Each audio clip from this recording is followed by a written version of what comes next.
Time for What Are the Odds? Presented for the people by Caesars Sportsbook. Your app is ready, Emperor.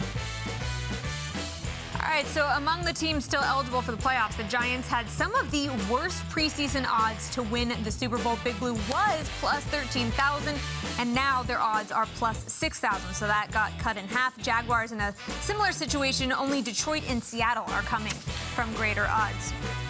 All right, so let's bring in our guys, Anthony McCarron and Chris Lopresti. So at the beginning of the year, we assumed that Week 18 would be irrelevant for the Giants, and it kind of is, but not for the reason that we thought. It's because they're already in the playoffs. So, Anthony, we'll start with you. How, in your opinion, did the Giants even get to this point? Well, I think it starts with Brian Daboll. He's never going to say it, but I think he's the main reason why we've gotten to where we are. And I think it started that first week when he went for two against the Titans and sort of established a credo with this team. Listen, they have outperformed their talent week after week after week this season.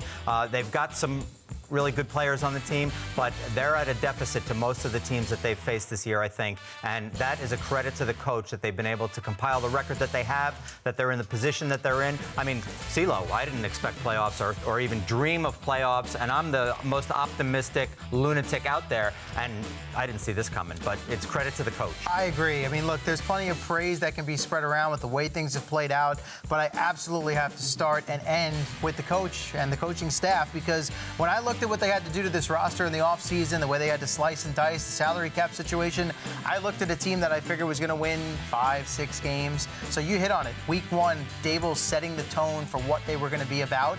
And, you know, it's not like things started slow for them and they kind of peaked at the end of the season.